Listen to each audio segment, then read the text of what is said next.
بادشاہ تھا اور اس کا ایک وزیر تھا۔ اس نے اپنے وزیر کو خود ہی ایک خربوزہ کاٹ کے کھلایا۔ وزیر کھاتا رہا، کوئی چہرے پہ شکم نہیں، کوئی پریشانی نہیں، کوئی شکن نہیں۔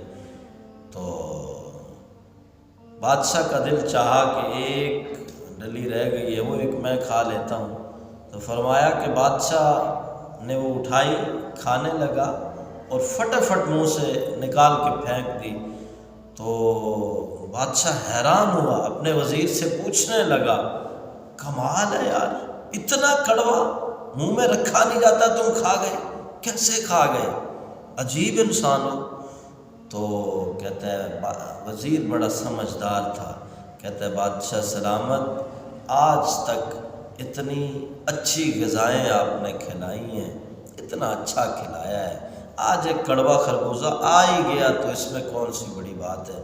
میں اب اس کڑوے کی جو ہے شکایت کر کے ناشکرا بن جاؤں؟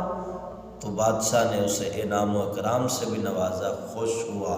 یاد رکھیے رب کریم بھی بڑا راضی ہوتا ہے جب بندہ مصیبتوں میں، پریشانیوں میں بھی اس کا شکر ادا کرے۔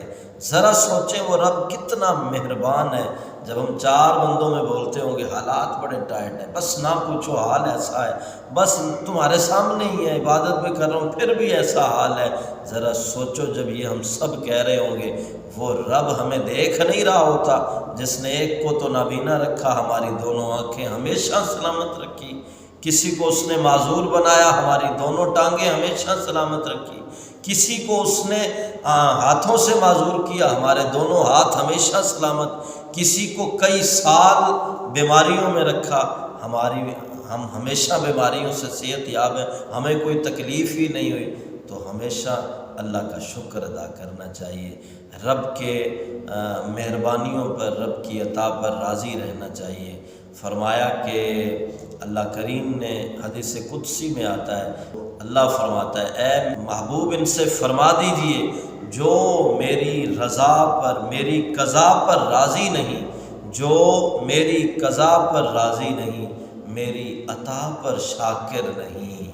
یاد رکھیے اللہ فرماتا ہے کہ جو میری طرف سے آنے والی پریشانیوں میں بھی مجھ سے راضی نہیں اور میری عطاؤں پر شکر نہیں کرتا، محبوب اس سے کہہ دیجئے میرے سوا کوئی اور رب تلاش کر لے، اللہ کی ناراضگی کا اعلان ہے۔ تو خیال کریں آپ ہر حال میں رب کا شکر ادا کریں، جے سونا میرے دکھ وچ راضی، میں سکھ نو چلے پاواں۔ تو اللہ کریم ہر حال میں صبر اور شکر کرنے کی توفیق عطا فرمائے۔ ایک نبی علیہ السلام 50 سال تک اللہ کی عبادت کرتے رہے، تو فرمایا کہ اللہ تعالیٰ نے ان کی طرف وحی فرمائی کہ میں نے تجھے بخش دیا۔ انہوں نے عرض کیا مولا تو مجھے کیسے نہیں بخشے گا، میں نے تو کبھی گناہ کیا ہی نہیں۔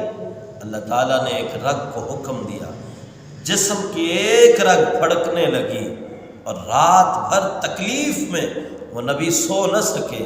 صبح فرشتہ آیا، حال پوچھا اور کہا کہ انہوں نے فرمایا کہ اے اللہ کے فرشتے، رات بھر تکلیف میں رہا ہوں، رات بھر شدت سے درد میں رہا ہوں، ایک رگ پھڑکتی رہی ہے، بڑی تکلیف میں رہا ہوں۔ تو پھر انہوں نے بتایا، فرشتے نے کہا اے اللہ کے نبی، اللہ فرماتا ہے تیری 50 سال کی عبادت اس ایک رگ کے پھڑکنے کی شکایت کے برابر نہیں ہے۔ تو اللہ کی ہر